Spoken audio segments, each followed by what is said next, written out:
Imagine a world in which a child is made to believe that everything bad that happens is her fault. I'll give you an example.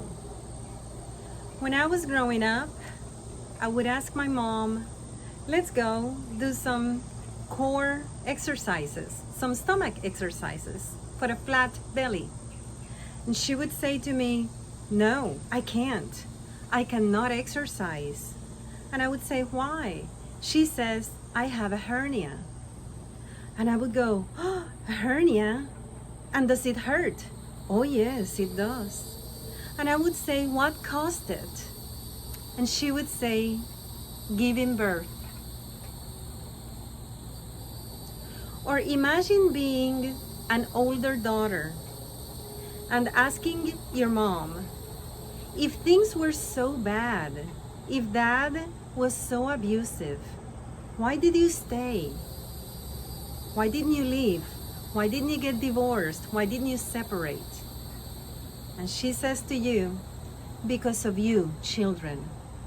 I was trying to keep the family together.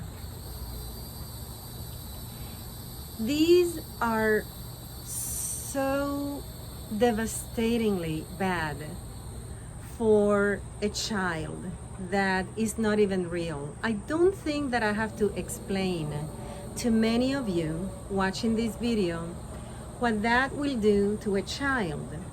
The child begins to believe that she indeed is responsible for the world's happiness or unhappiness.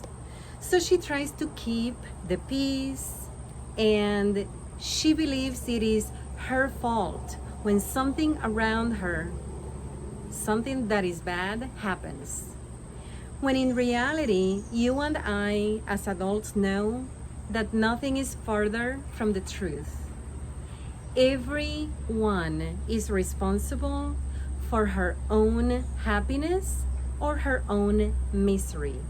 We have no control over what happens outside of us.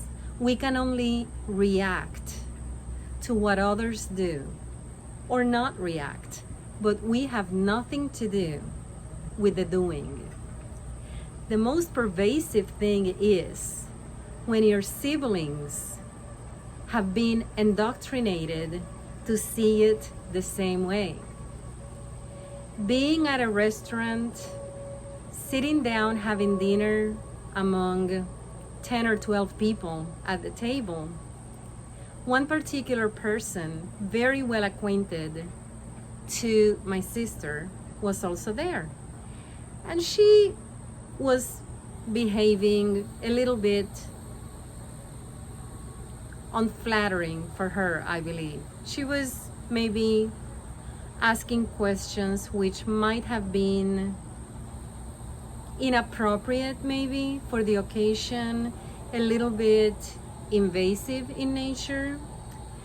But it didn't matter, you know, she asked and everybody pretty much played along, answering the questions. So when my sister and I were outdoors, outside of the restaurant, we briefly talked about it. And she says, I have gone out with this person lots of times, and that had never happened. She had never behaved that way until now. The only thing that was different this time is that you were there. Yes, this is what my very own sister told me. In other words, she was blaming the woman's behavior on my presence. Mind you, or I should say, let me remind you, or let me mention, that this particular woman was extremely well-versed, well-traveled, high academics, a doctor's degree, and very advanced in age. So, with all of those adjectives, do you believe that a woman like her would be easily swayed or persuaded by the presence of someone at the table she barely knows, like myself? Of course not.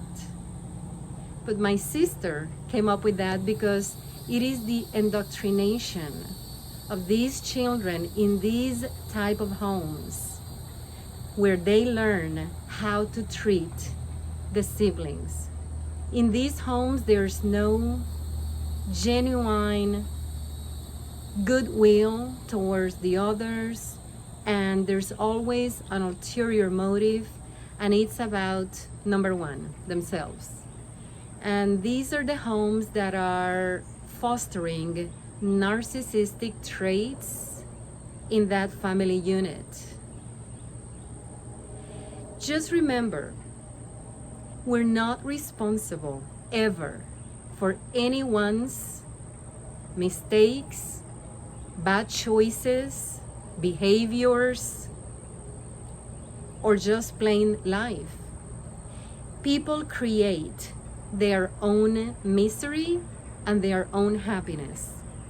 And we have nothing to do with that. We can only react or not react to somebody's behavior, but we have no control over what others will do. Remember that.